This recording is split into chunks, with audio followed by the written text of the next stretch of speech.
पंजाब दे पानी लुट्टण दी, पंजाब दे बिजलई सूबे लुट्टण दी जिहड़ी भारती हुकूमत की चाल आ, साजिश आ, जिहड़ा भारती हुकूमत का हल्ला इस वेले पूरा सिखर ते आ। चाहे दिल्ली तो हमला हो जाए तो चाहे किसी पासों होर होवे, पश्चिम वालों होवे, पूरब वालों होवे, पंजाब दे जम्मिਆਂ ਨੂੰ नित मुहिम आ।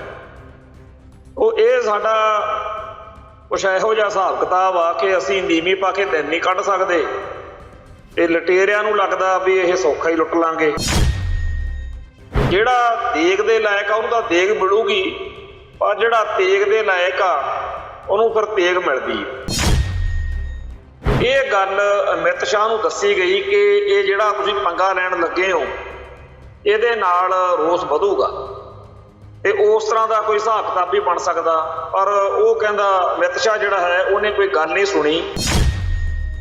ਪੰਜਾਬ ਦਾ ਡੈਮ ਸੀ, ਪੰਜਾਬ ਦੇ ਹੀ ਅਧੀਨ ਚੱਲਦਾ ਸੀ ਤੇ ਪੰਜਾਬ ਦੇ ਹੀ ਉੱਥੇ ਸੁਰੱਖਿਆ ਹੁੰਦੀ, ਪਰ ਹੁਣ ਉੱਥੋਂ ਪੁਲਿਸ ਜਿਹੜੀ ਆ ਉਹ ਪਾਸੇ ਕਰਕੇ ਉਹਦੀ ਥਾਂ ਤੇ 824 ਮੁਲਾਜ਼ਮ ਜਿਹੜੇ ਨੇ ਕੇਂਦਰੀ ਦਲਾਂ ਦੇ ਆ ਜਿਹੜਾ CISF ਆ ਇਹਦੇ ਲਾ ਦਿੱਤੇ ਗਏ ਨੇ। ਕੇਂਦਰ ਦੀ NDA ਸਰਕਾਰ ਵੱਲੋਂ ਦੇਸ਼ ਵਿਚਲੀਆਂ ਜਲ ਯੋਜਨਾਵਾਂ ਨੂੰ ਕੌਮੀ ਸੰਪਤੀ ਦੱਸਦਿਆਂ ਇਹਨਾਂ ਪ੍ਰੋਜੈਕਟਾਂ ਦਾ ਕਬਜ਼ਾ ਜਿਵੇਂ ਜਬਰੀ ਆਪਣੇ ਹੱਥਾਂ 'ਚ ਲਿਆ ਜਾ ਰਿਹਾ ਹੈ, ਉਹ ਤੋਂ ਸਪਸ਼ਟ ਆ ਕਿ ਕੇਂਦਰ ਦਰਿਆਈ ਪਾਣੀਆਂ ਉੱਤੇ ਸੂਬਿਆਂ ਦਾ ਹੱਕ ਖਤਮ ਕਰਨ ਵੱਲ ਵਧ ਰਿਹਾ ਹੈ। ਜਿਹੜੀ ਆਪਾਂ RSS ਜਾਂ BJP ਦੀ ਇਹ ਗੱਲ ਸੁਣਦੇ ਆਏ ਆ ਨਾ ਕਿ ਸਾਰੇ ਭਾਰਤ ਦੇ ਵਿੱਚ ਉਹ ਯੂਨੀਫਿਕੇਸ਼ਨ ਕਰਨੀ ਚਾਹੁੰਦੇ ਆ ਵੀ ਇੱਕ ਮੁਲਕ ਇੱਕ ਜਿਹੜੀ ਹੈਗੀ ਆ ਬੋਲੀ, ਉਵੇਂ ਉਹ ਕਹਿੰਦੇ ਆ ਕਿ ਸਾਰੇ ਭਾਰਤ ਦੇ ਜਿਹੜੇ ਦਰਿਆਵਾਂ ਦੇ ਪਾਣੀ ਨੇ ਵੀ ਉਹ ਸਾਂਝੀ ਸੰਪਤੀ ਆ। ਪਹਿਲਾਂ ਤਾਂ ਆਪਾਂ ਹੁਣ ਤੱਕ ਦਾ ਪਿੱਟਦੇ ਇਹ ਰਹੇ ਆ ਕਿ ਸਾਡਾ ਪਾਣੀ ਜਿਹੜਾ ਪੰਜਾਬ ਦਾ ਉਹ ਬਿਨਾਂ ਗੱਲਾਂ ਹਰਿਆਣੇ, ਰਾਜਸਥਾਨ ਤੇ ਦਿੱਲੀ ਨੂੰ ਤੇ ਹੋਰ ਨਾ ਗੈਰ ਰਿਪੇਰੀਅਨ ਰਾਜਾਂ ਨੂੰ ਦਿੱਤਾ ਜਾ ਰਿਹਾ, ਸਾਨੂੰ ਉਹਦੀ ਰਾਇਲਟੀ ਨਹੀਂ ਦਿੰਦੇ। ਹੁਣ ਗਾਹਾਂ ਵਾਲਾ ਸਟੈਪ ਉਹਨਾਂ ਨੇ ਚੱਕ ਲਿਆ ਵੀ ਇਹ ਤੁਹਾਡੇ ਪੰਜਾਬ ਦੇ ਪਾਣੀ ਦੀ ਗੱਲ ਨਹੀਂ, ਹੁਣ ਤਾਂ ਆਲ ਓਵਰ ਸਾਰੇ ਭਾਰਤ ਦਾ ਪਾਣੀ ਜਿਹੜਾ ਹੈਗਾ ਉਹ ਨੈਸ਼ਨਲ ਪ੍ਰਾਪਰਟੀ ਆ, ਜਿਹੜਾ ਉਹ ਬਣਾ ਦਿੱਤਾ ਗਿਆ। TV 84 ਉੱਤੇ ਪ੍ਰੋਗਰਾਮ ਖਬਰ ਦੀ ਖਬਰ ਦੇਖ ਰਹੇ ਸਾਰੇ ਦਰਸ਼ਕਾਂ ਨੂੰ ਮੈਂ ਸਰਬਜੀਤ ਸਿੰਘ ਘੁਮਾਣ ਫਤਿਹ ਅਰਜ਼ ਕਰਦਾ ਜੀ। ਵਾਹਿਗੁਰੂ ਜੀ ਕਾ ਖਾਲਸਾ, ਵਾਹਿਗੁਰੂ ਜੀ ਕੀ ਫਤਿਹ। ਤੋਂ ਪੰਜਾਬ ਦੇ ਪਾਣੀ ਲੁੱਟਣ ਦੀ, ਪੰਜਾਬ ਦੇ ਬਿਜਲਈ ਸੂਬੇ ਲੁੱਟਣ ਦੀ ਜਿਹੜੀ ਭਾਰਤੀ ਹਕੂਮਤ ਦੀ ਚਾਲ ਆ, ਸਾਜ਼ਿਸ਼ ਆ, ਜਿਹੜਾ ਭਾਰਤੀ ਹਕੂਮਤ ਦਾ ਹੱਲਾ ਇਸ ਵੇਲੇ ਪੂਰਾ ਸਿਖਰ ਤੇ ਆ। ਤੇ ਸ਼ੁਕਰ ਵਾਲੀ ਗੱਲ ਇਹ ਆ ਕਿ ਸਾਡਾ ਪੰਜਾਬ ਜਿਹੜਾ ਹੈ ਉਹ ਫੇਰ ਇਸ ਹਮਲੇ ਦੇ ਖਿਲਾਫ ਉਵੇਂ ਡਟਣ ਜਾ ਰਿਹਾ, ਡਟ ਹੀ ਚੁੱਕਿਆ। ਜਿਵੇਂ ਅਹਿਮਦ ਸ਼ਾਹ ਅਬਦਾਲੀ ਜਾਂ ਹੋਰ ਜਿਹੜੇ ਹਮਲਾਵਰ ਪੰਜਾਬ ਤੇ ਚੜ੍ਹ ਕੇ ਆਉਂਦੇ ਰਹੇ ਆ। ਅਸੀਂ ਇੱਕ ਸ਼ੇਅਰ ਬੜਾ ਸੁਣਦੇ ਆ ਰਹੇ ਹਾਂ ਢਾਡੀਆਂ ਰਾਤੀਆਂ ਤੋਂ ਜਾਂ ਹੋਰ ਜਿੱਥੇ ਵੀ ਕਿਤੇ ਗੱਤਕੇ ਵਾਲੇ ਨੌਜਵਾਨ ਹੁੰਦੇ ਆ ਵੀ ਕਿਸੇ ਪਾਸਿਓਂ ਚੜ੍ਹ ਕੇ ਚਾਹੇ ਆਈ ਗੋਲੀ ਵੀ ਜਿਹੜੀ ਛਾਤੀ ਇੱਕ ਡਾਹੀ ਤਾਂ ਮੂਹਰੇ ਡਾਹੀ ਪੰਜਾਬੀਆਂ ਨੇ। ਤੋ ਚਾਹੇ ਦਿੱਲੀ ਤੋਂ ਹਮਲਾ ਹੋ ਜੇ ਤੇ ਚਾਹੇ ਕਿਸੇ ਪਾਸਿਓਂ ਹੋਰ ਹੋਵੇ, ਪੱਛਮ ਵੱਲੋਂ ਹੋਵੇ, ਪੂਰਬ ਵੱਲੋਂ ਹੋਵੇ, ਪੰਜਾਬ ਦੇ ਜੰਮਿਆਂ ਨੂੰ ਨਿਤ ਮੁਹਿੰਮ ਆ। ਉਹ ਇਹ ਸਾਡਾ ਕੁਛ ਇਹੋ ਜਿਹਾ ਹਿਸਾਬ ਕਿਤਾਬ ਆ ਕਿ ਅਸੀਂ ਨੀਵੀਂ ਪਾ ਕੇ ਦਿਨ ਨਹੀਂ ਕੱਢ ਸਕਦੇ ਤੇ ਲਟੇਰਿਆਂ ਨੂੰ ਲੱਗਦਾ ਵੀ ਇਹ ਸੌਖਾ ਹੀ ਲੁੱਟ ਲਾਂਗੇ।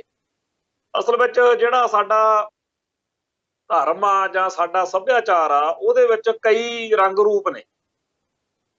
ਅਸੀਂ ਸਰਬੱਤ ਦਾ ਭਲਾ ਮੰਗਦੇ ਆ, ਅਸੀਂ ਗੁਰੂ ਕੇ ਲੰਗਰ ਲਾਉਂਦੇ ਆ ਤਾਂ ਅਸੀਂ ਲੋਕਾਂ ਨੂੰ ਰੋਕ ਕੇ ਆਦਰ ਸਤਿਕਾਰ ਨਾਲ ਪ੍ਰਸ਼ਾਦਾ ਛਕਾਉਣ ਦੀ ਜਿੱਦ ਕਰਦੇ ਆ। ਅਸੀਂ ਸਾਰੇ ਸੰਸਾਰ ਦੇ ਵਿੱਚ ਕਿਸੇ ਨੂੰ ਦੁੱਖ ਹੋਵੇ, ਤਕਲੀਫ ਹੋਵੇ ਤਾਂ ਸਭ ਤੋਂ ਮੂਹਰੇ ਹੋ ਕੇ ਆਪਦੀ ਜ਼ਿੰਮੇਵਾਰੀ ਸਮਝਦੇ ਆ ਕਿ ਕਿਸੇ ਦੇ ਕੰਮ ਆਈਏ। ਇਸ ਤਰੀਕੇ ਨਾਲ ਹੀ ਕਿਸੇ ਬੱਸ ਗੱਡੀ ਵਿੱਚ ਬੈਠੇ ਖੜੇ ਹੋਈਏ, ਕਿਸੇ ਨਾਲ ਕਿਸੇ ਧੀ ਭੈਣ ਨਾਲ ਕੋਈ ਬਦਸਲੂਕੀ ਕਰੇ, ਕੋਈ ਇੱਜ਼ਤ ਨੂੰ ਹਰਜਾ ਕਰਨਾ ਚਾਹਵੇ ਕਿਸੇ ਦੀ ਨੂੰ, ਤਾਂ ਵੀ ਅਸੀਂ ਮੂਹਰੇ ਹੋ ਕੇ ਕਹਿੰਦੇ ਆ ਚਲੋ ਸਾਡੇ ਨਾਲ ਗੱਲ ਕਰ। ਉਹ ਇਹ ਜਿਹੜੀਆਂ ਸਾਡੀਆਂ ਚੰਗਿਆਈਆਂ ਸੀ ਜਾਂ ਸਾਡੇ ਗੁਣ ਸੀ, ਇਹਨਾਂ ਦਾ ਭਾਰਤ ਦੀ ਬਹੁ ਗਿਣਤੀ ਜਿਹੜੀ ਹਿੰਦੂ ਤਵੀ ਸੋਚ ਵਾਲੇ ਲੋਕ ਨੇ ਇਹਨਾਂ ਨੇ ਇਹ ਸਮਝ ਲਿਆ ਖਨੀ ਸਿੱਖ ਬੀਬੇ ਬਾਲਕੀ ਨੇ। ਪਰ ਇਹਨਾਂ ਨੂੰ ਇਹ ਨਹੀਂ ਪਤਾ ਵੀ ਅਸੀਂ ਬੀਬੇ ਬਾਲਕ ਉਹਨਾਂ ਲਈ ਆ ਜਿਹੜੇ ਬੀਬੇ ਬਾਲਕ ਜਿਨ੍ਹਾਂ ਦੇ ਲਈ ਬਣਨਾ ਸਾਨੂੰ ਜ਼ਰੂਰੀ ਹੈ। ਪਰ ਜਿਹੜਾ ਦੇਗ ਦੇ ਲਾਇਕ ਆ ਉਹਨੂੰ ਤਾਂ ਦੇਗ ਮਿਲੂਗੀ, ਪਰ ਜਿਹੜਾ ਤੇਗ ਦੇ ਲਾਇਕ ਆ ਉਹਨੂੰ ਫਿਰ ਤੇਗ ਮਿਲਦੀ ਹੈ। ਕੱਲ ਪੰਜਾਬੀ ਟ੍ਰਿਬਿਊਨ ਅਖਬਾਰ ਦੇ ਉੱਤੇ ਇੱਕ ਪਾਣੀਆਂ ਦੇ ਮਸਲੇ ਤੇ ਜਾਂ ਜਿਹੜਾ ਇਹ ਮਸਲਾ ਹੁਣ ਭਾਖੜਾ ਬਿਆਸ ਮੈਨੇਜਮੈਂਟ ਬੋਰਡ ਦਾ ਭਖਿਆ ਹੋਇਆ, ਇਹਦੇ ਬਾਰੇ ਇੱਕ ਸਟੋਰੀ ਜਿਹੜੀ ਆ ਕੱਲ ਕੀਤੀ ਗਈ ਆ, ਜਿਹਦੇ ਵਿੱਚ ਇਹ ਜ਼ਿਕਰ ਕੀਤਾ ਗਿਆ ਕਿ ਅਮਿਤ ਸ਼ਾਹ ਨੂੰ ਬਾਰ-ਬਾਰ ਇਹ ਗੱਲ ਦੱਸੀ ਗਈ ਆ ਕਿ ਭਾਈ ਇੱਕ BN ਕੁਮਾਰ ਹੁੰਦਾ ਸੀਗਾ, ਤੇ BN ਕੁਮਾਰ ਜਿਹੜਾ ਸੀਗਾ ਉਹ ਭਾਖੜਾ ਬਿਆਸ ਮੈਨੇਜਮੈਂਟ ਬੋਰਡ ਦਾ ਚੇਅਰਮੈਨ ਸੀਗਾ। ਤੇ ਉਸ ਚੇਅਰਮੈਨ ਨੇ ਜਦੋਂ ਉਹਦੇ ਉੱਤੇ ਇਹ ਦੋਸ਼ ਲੱਗਿਆ ਕਿ ਜਿਹੜੇ 1988 ਚ ਹੜ੍ਹ ਆਏ ਨੇ ਪੰਜਾਬ ਦੇ ਪੇਂਡੂ ਖੇਤਰਾਂ ਦੇ ਵਿੱਚ, ਸਤਲੁਜ ਦਰਿਆ ਤੇ ਬਿਆਸ ਦਰਿਆ ਦੇ ਵਿਚਾਲੜੇ ਇਲਾਕੇ ਦੇ ਵਿੱਚ ਜਿਸ ਤਰੀਕੇ ਨਾਲ ਮਨੁੱਖਤਾ ਦਾ ਉਦੋਂ ਘਾਣ ਹੋਇਆ, ਭਈ ਉਦੋਂ ਉਹਦੀ ਜ਼ਿੰਮੇਵਾਰੀ ਫਿਰ ਸਾਰੀ ਜਿਹੜੀ ਹੈ, ਕਿਉਂਕਿ ਭਾਖੜਾ ਡੈਮ ਤੋਂ ਅੰਨ੍ਹੇਵਾਹ ਪਾਣੀ ਛੱਡਤਾ, ਜਦੋਂ 10-10 20-20 ਫੁੱਟ ਉੱਚੇ ਪਾਣੀ ਦੇ ਇੱਕ ਵੱਡੇ ਸੈਲਾਬ ਦੇ ਸਾਹਮਣੇ ਪੰਜਾਬ ਰੁੜਦਾ ਸੀ, ਤਾਂ ਇਹ ਬੜਾ ਪੰਜਾਬ ਦੇ ਪੇਂਡੂ ਲੋਕਾਂ ਨੇ, ਸਾਡੇ ਜਿੱਥੇ ਖਾੜਕੂ ਸੰਘਰਸ਼ ਨੂੰ 18 ਮਿਲੀਆਂ ਹੋਈਆਂ ਸੀ ਮੰਡ ਖੇਤਰ, ਉੱਥੇ ਫਿਰ ਇਸ ਗੱਲ ਦਾ ਰੋਸ ਆਉਣਾ ਸੁਭਾਵਿਕ ਸੀਗਾ। ਉਹ 1988 ਦੇ ਨਵੰਬਰ ਮਹੀਨੇ ਦੇ ਵਿੱਚ ਜਿਹੜਾ ਉਸ time Bhakra Beas management board ਦਾ ਚੇਅਰਮੈਨ ਸੀ ਮੇਜਰ ਜਨਰਲ BN ਕੁਮਾਰ, ਉਹਨੂੰ ਫਿਰ ਜੁਝਾਰੂਆਂ ਨੇ ਉਸ ਟਾਈਮ ਸੋਧਿਆ ਸੀ। ਇਹ ਗੱਲ ਅਮਿਤ ਸ਼ਾਹ ਨੂੰ ਦੱਸੀ ਗਈ ਕਿ ਇਹ ਜਿਹੜਾ ਤੁਸੀਂ ਪੰਗਾ ਲੈਣ ਲੱਗੇ ਹੋ, ਇਹਦੇ ਨਾਲ ਰੋਸ ਵਧੂਗਾ ਤੇ ਉਸ ਤਰ੍ਹਾਂ ਦਾ ਕੋਈ ਹਿਸਾਬ ਕਿਤਾਬ ਵੀ ਬਣ ਸਕਦਾ। ਪਰ ਉਹ ਕਹਿੰਦਾ ਅਮਿਤ ਸ਼ਾਹ ਜਿਹੜਾ ਹੈ ਉਹਨੇ ਕੋਈ ਗੱਲ ਨਹੀਂ ਸੁਣੀ, ਉਲਟਾ ਜਦੋਂ 20 ਸਤੰਬਰ 2019 ਨੂੰ ਚੰਡੀਗੜ੍ਹ ਵਿੱਚ ਉੱਤਰੀ ਜ਼ੋਨਲ ਕੌਂਸਲ ਦੀ ਚੇਅਰਮੈਨ ਤੇ ਕੇਂਦਰੀ ਗ੍ਰਹਿ ਮੰਤਰੀ ਦੀ ਇਹ ਮੀਟਿੰਗ ਹੋਈ ਆ, ਜਿਹਦੇ ਵਿੱਚ ਇਹ ਜਿਹੜਾ ਸਾਰਾ ਮਸਲਾ ਵਿਚਾਰਿਆ ਗਿਆ, ਉਹਦੇ ਵਿੱਚ ਜਿਹੜੇ ਲੋਕਾਂ ਨੇ ਪੰਜਾਬ ਵੱਲੋਂ ਪੇਸ਼ ਹੋਣ ਵਾਲਿਆਂ ਨੇ ਵਿਰੋਧ ਜਤਾਇਆ ਵਾ, ਉਹਨਾਂ ਦੀ ਗੱਲ ਹੀ ਨਹੀਂ ਮਤਲਬ ਸੁਣੀ। ਤੇ ਅਖੀਰ ਜਦੋਂ ਦੇਖਿਆ ਵੀ ਇਹ ਜ਼ਿਆਦਾ ਹੀ ਕੁਝ ਵਿਰੋਧ ਕਰਦੇ ਆ ਪੰਜਾਬ ਵਾਲੇ, ਕਿਉਂਕਿ ਜਿਹੜੇ ਪੰਜਾਬ ਦੇ ਲੋਕ ਸੀ ਜਾਂ ਪੰਜਾਬ ਦੇ ਨੁਮਾਇੰਦੇ ਸੀ ਇਸ ਮੀਟਿੰਗ 'ਚ, ਉਹਨਾਂ ਨੇ ਤਾਂ ਸਾਫ਼ ਦੇਖਿਆ ਹੋਇਆ ਸੀਗਾ ਕਿ ਜਿਹੜਾ ਪੁਆੜਾ ਖੜਾ ਹੋਇਆ ਸਾਰਾ ਇੱਕ ਪੂਰੀ ਨਹਿਰ ਦੇ ਮੋਰਚੇ ਤੋਂ ਸ਼ੁਰੂ ਹੋਇਆ, ਜਾਂ ਪੰਜਾਬ ਦੇ ਦਰਿਆਵਾਂ ਦੇ ਪਾਣੀ ਲੁੱਟੇ ਜਾਣ ਦੇ ਖਿਲਾਫ ਜਿਹੜਾ ਐਜੀਟੇਸ਼ਨ ਚੱਲੀ, ਉਹਦੇ ਵਿੱਚੋਂ ਸਾਰੀ ਕਹਾਣੀ ਨਿਕਲੀ ਆ। ਬੜੀਆਂ ਲਾਸ਼ਾਂ ਡਿੱਗੀਆਂ ਨੇ, ਬੜੀਆਂ ਜਾਨਾਂ ਗਈਆਂ ਨੇ, ਬਹੁਤ ਸਾਰਾ ਕਤਲੇਆਮ ਜਿਹੜਾ ਹੈਗਾ, ਇਹ ਸਾਰਾ ਜਿੰਨੀ ਨਸਲਕੁਸ਼ੀ ਆ ਇਹ ਸਾਰਾ ਉਹਦੇ ਵਿੱਚੋਂ ਹੋਇਆ। ਤੇ ਘੱਟੋ ਘੱਟ ਹੋਣੀ ਅਕਲ ਕਰ ਲਈਏ ਵੀ ਕਾਂਗਰਸ ਨੇ ਤਾਂ ਜਿਹੜਾ ਕਮਲ ਕੁੱਟਣਾ ਸੀ ਕੁੱਟ ਲਿਆ, ਵੀ ਘੱਟੋ ਘੱਟ ਅਸੀਂ ਤਾਂ ਸੁਰਖਰੂ ਰਹੀਏ ਨਾ। ਸੋ ਪੰਜਾਬ ਦੇ ਨੁਮਾਇੰਦਿਆਂ ਬਾਰੇ ਹੁਣ ਇਹ ਤੱਥ ਸਾਹਮਣੇ ਆਏ ਆ ਕਿ ਜਦੋਂ ਅਮਿਤ ਸ਼ਾਹ ਨਾਲ ਮੀਟਿੰਗ ਹੋਈ ਆ, ਉਦੋਂ ਹਿਮਾਚਲ ਦੇ ਤੇ ਹਰਿਆਣੇ ਦੇ ਮੁੱਖ ਮੰਤਰੀ ਵੀ ਸੀਗੇ ਤੇ ਪੰਜਾਬ ਦੇ ਵੀ ਨੁਮਾਇੰਦੇ ਸੀ। ਪੰਜਾਬ ਵਾਲਿਆਂ ਨੇ ਵਿਰੋਧ ਕੀਤਾ, ਪਰ ਅਮਿਤ ਸ਼ਾਹ ਨੇ ਇਹ ਕਹਿ ਕੇ ਵੀ ਚਲੋ ਜੀ ਇਹਨੂੰ ਆਪਾਂ ਹਜੇ ਸਹਿਮਤੀ ਨਹੀਂ ਬਣਦੀ ਤਾਂ ਅਗਲੀ ਮੀਟਿੰਗ ਵਾਸਤੇ ਰੱਖ ਲੈਂਦੇ ਆ। ਇਹ ਮੀਟਿੰਗ ਉਦਣ ਉਹਨਾਂ ਨੇ ਅੱਗੇ ਪਾਤੀ ਵੀ ਚਲੋ ਆਪਾਂ ਦੁਬਾਰਾ ਮੀਟਿੰਗ ਕਰਾਂਗੇ, ਤੇ ਦੁਬਾਰਾ ਜਿਹੜੀ ਮੀਟਿੰਗ ਸੀਗੀ ਉਹ ਕਰਨ ਦੀ ਲੋੜ ਹੀ ਨਹੀਂ ਸਮਝੀ। ਫਿਰ ਸਿੱਧਾ ਜਿਹੜਾ ਹੈਗਾ ਕੰਮ ਚੱਕ ਤੇ ਫੱਟੇ, ਤੇ ਉਹਨਾਂ ਨੇ ਬਹੁ ਗਿਣਤੀ ਦੇ ਜਾਂ ਪੰਜਾਬ ਦੀਆਂ ਭਾਵਨਾਵਾਂ ਦੇ ਉਲਟੇ ਫੈਸਲਾ ਜਿਹੜਾ ਚੁੱਪ ਚਪੀਤੇ ਲੈ ਕੇ ਨੋਟੀਫਿਕੇਸ਼ਨ ਜਾਰੀ ਕਰਤਾ। ਤੇ ਹੁਣ ਭਾਖੜਾ ਬਿਆਸ ਮੈਨੇਜਮੈਂਟ ਬੋਰਡ ਦੇ ਬਾਰੇ ਜਿਹੜੀ ਇੱਥੇ ਇੰਨੀ ਵੱਡੀ ਭਰਤੀ ਹੋਈ ਆ, ਉਹ ਵੀ ਸਾਰੇ ਵਿਰੋਧ ਕਰਦੇ ਆ, ਤੇ ਜਿਹੜਾ ਪੰਜਾਬ ਦੀਆਂ ਸਿਆਸੀ ਧਿਰਾਂ ਨੇ ਇਹਨਾਂ ਨੂੰ ਵੀ ਵਿਰੋਧ ਕਰਨਾ ਪੈਣਾ, ਕਰ ਵੀ ਰਹੇ ਨੇ। ਤੇ ਹੁਣ ਉਸ ਤੋਂ ਅੱਗੇ ਜਿਹੜੀ ਆ ਪੰਜਾਬ ਦੀਆਂ ਕਿਸਾਨ ਜਥੇਬੰਦੀਆਂ, ਕਹਿਣ ਤੋਂ ਭਾਵ ਇਹ ਕਿ ਜਿਹੜਾ ਕਿਸਾਨ ਸੰਘਰਸ਼ ਦੌਰਾਨ ਪੰਗਾ ਪਿਆ ਸੀ ਨਾ, ਉਹੀ ਪੇਚਾ ਹੁਣ ਪੈਂਦਾ ਜਾ ਰਿਹਾ। ਪਰ ਇੱਕ ਇਸ ਦਰਮਿਆਨ ਇਹ ਤੋਂ ਪਹਿਲਾਂ ਕਿ ਆਪਾਂ ਹੋਰ ਚਰਚਾ ਕਰੀਏ, ਇੱਕ ਬੜੀ ਇੰਪੋਰਟੈਂਟ ਖਬਰ ਜਿਹੜੀ ਆ ਉਹ ਇਹ ਆਈ ਆ ਕਿ ਕੇਂਦਰ ਸਰਕਾਰ ਨੇ ਭਾਖੜਾ ਬਿਆਸ ਮੈਨੇਜਮੈਂਟ ਬੋਰਡ ਆ ਜਿਹੜਾ, ਉਹ ਭਾਖੜਾ ਡੈਮ ਦੀ ਜਿਹੜੀ ਸੁਰੱਖਿਆ ਉਹਦੇ ਲਈ CISF ਜਾਣੀ ਕਿ ਸੁਰੱਖਿਆ ਜਿਹੜੀ ਆ ਉਹ ਕਹਿੰਦੇ ਹੁਣ ਕੇਂਦਰੀ ਸਨਅਤੀ ਸੁਰੱਖਿਆ ਫੋਰਸ ਆ ਜਿਹੜੀ ਉਹਦੇ ਹਵਾਲੇ ਕਰ ਦੇਣੀ।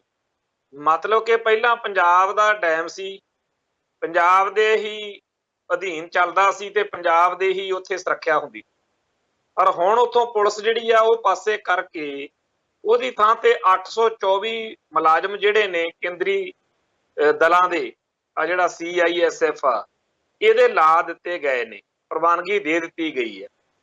ਇਹਦੇ ਨਾਲ ਜਿਹੜੇ ਪੰਜਾਬ ਦੇ ਉਤੋਂ ਮੁਲਾਜ਼ਮ ਸੀ ਉਹਨਾਂ ਨੂੰ ਫਾਰਗ ਕਰ ਦਿੱਤਾ ਜਾਊਗਾ ਤੇ ਇੱਕ ਅੰਦਾਜ਼ੇ ਅਨੁਸਾਰ ਕੇਂਦਰੀ ਬਲਾਂ ਦੀ ਸੁਰੱਖਿਆ ਦਾ ਖਰਚਾ ਘੱਟੋ ਘੱਟ 90 ਕਰੋੜ ਆਉਣਾ, ਜਿਹਦਾ ਜਿਹੜਾ ਬੋਝ ਆ ਉਹ ਇਸ ਡੈਮ ਤੋਂ ਜਿਨ੍ਹਾਂ ਨੂੰ ਹਿੱਸੇਦਾਰ ਨੇ ਜਿਹੜੇ ਹਰਿਆਣਾ, ਹਿਮਾਚਲ, ਪੰਜਾਬ ਵਗੈਰਾ, ਇਹਨਾਂ ਨੂੰ ਦੇਣਾ ਪੈਣਾ। ਜਾਣੀ ਕਿ ਹੁਣ ਜਿਹੜੀ ਉੱਥੇ ਸੁਰੱਖਿਆ ਦਾ ਖਰਚਾ ਵਾ, ਜਿਹੜੇ ਪੰਜਾਬ ਪੁਲਿਸ ਵਾਲੇ ਸੀ ਉਹ ਤਾਂ ਪੰਜਾਬ ਦੇ ਪੁਲਿਸ ਦੇ ਮੁਲਾਜ਼ਮ ਡਿਊਟੀ ਲੱਗਦੀ ਸੀ ਉੱਥੇ, ਹੁਣ CISF ਭਰਤੀ ਜਿਹੜੀ ਆ ਕੇਂਦਰ ਦੀ, ਉਹਨਾਂ ਦਾ ਖਰਚਾ ਜਿਹੜਾ ਹੈਗਾ ਉਹ ਪੰਜਾਬ ਸਮੇਤ ਆ ਨਾਲ ਲੱਗਦੇ ਸੂਬਿਆਂ ਨੂੰ, ਜਿਨ੍ਹਾਂ ਨੂੰ ਭਾਖੜਾ ਬਿਆਸ ਮੈਨੇਜਮੈਂਟ ਬੋਰਡ ਦੇ ਅਧੀਨ ਆਉਂਦੇ ਆ ਤਿੰਨੇ ਡੈਮ, ਉਹ ਇਹਨਾਂ ਨੂੰ ਪਊਗਾ।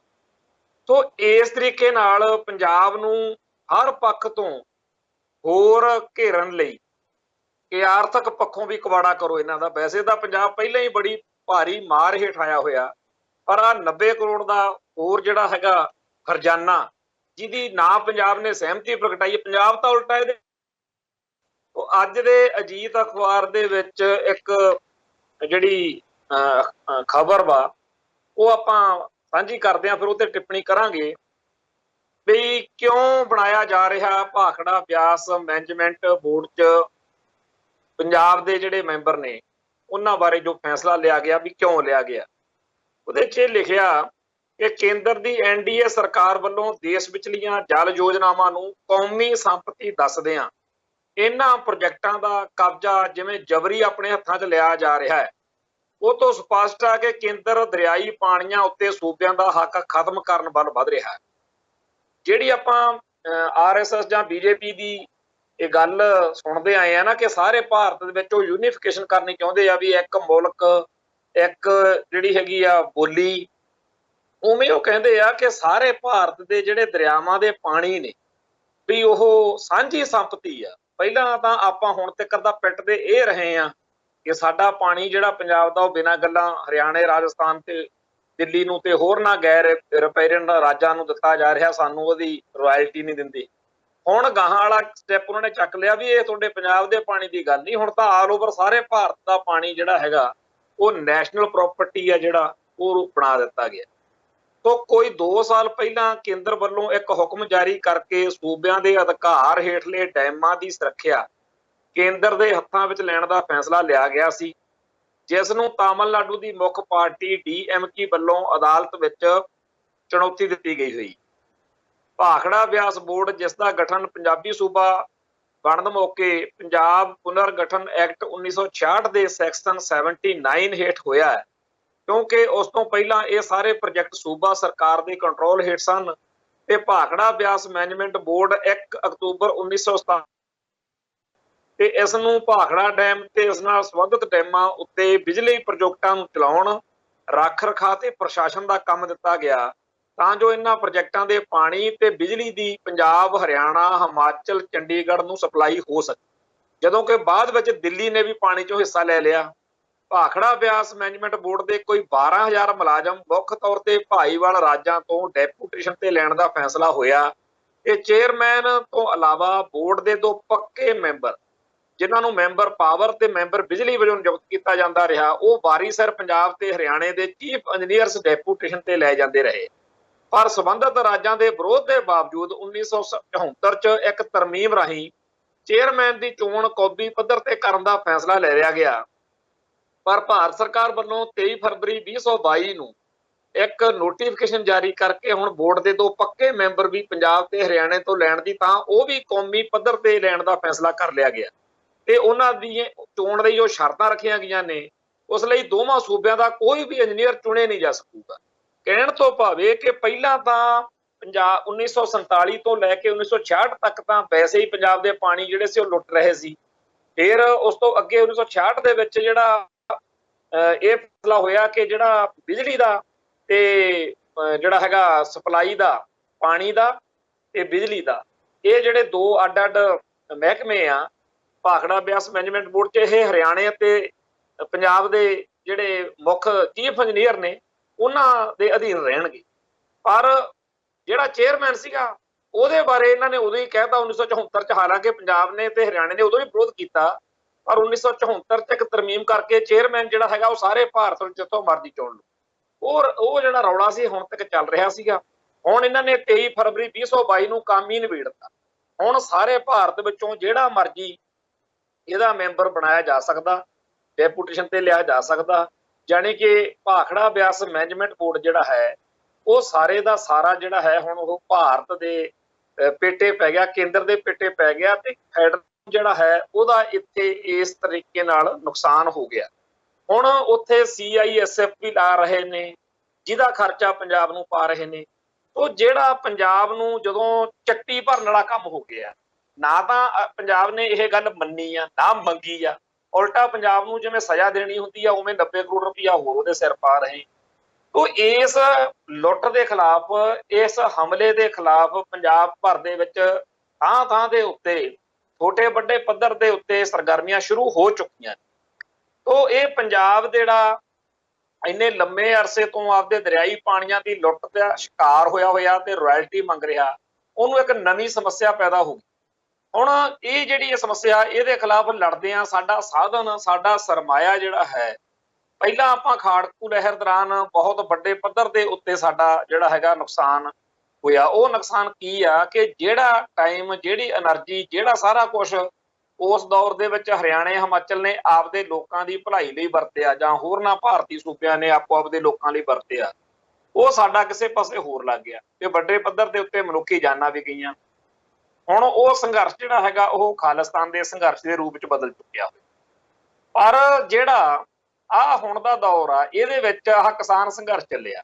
ਕਿਸਾਨ ਸੰਘਰਸ਼ ਦੌਰਾਨ ਕਰੋੜਾਂ ਰੁਪਈਏ, ਮਨੁੱਖਾਂ ਦਾ ਸਮਾਂ, ਮਨੁੱਖਾਂ ਦੀ ਸ਼ਕਤੀ ਇੱਕ ਇਹੋ ਜਿਹੇ ਕੰਮ ਚ ਲਾਤੀ ਜਿਹਦੇ ਚ 1.5 ਸਾਲ ਬਾਅਦ ਸਾਨੂੰ ਕਹਿਤਾ ਵੀ ਕੋਈ ਗੱਲ ਨਹੀਂ ਜੀ, ਕਾਨੂੰਨ ਰੱਦ ਕਰਦੇ।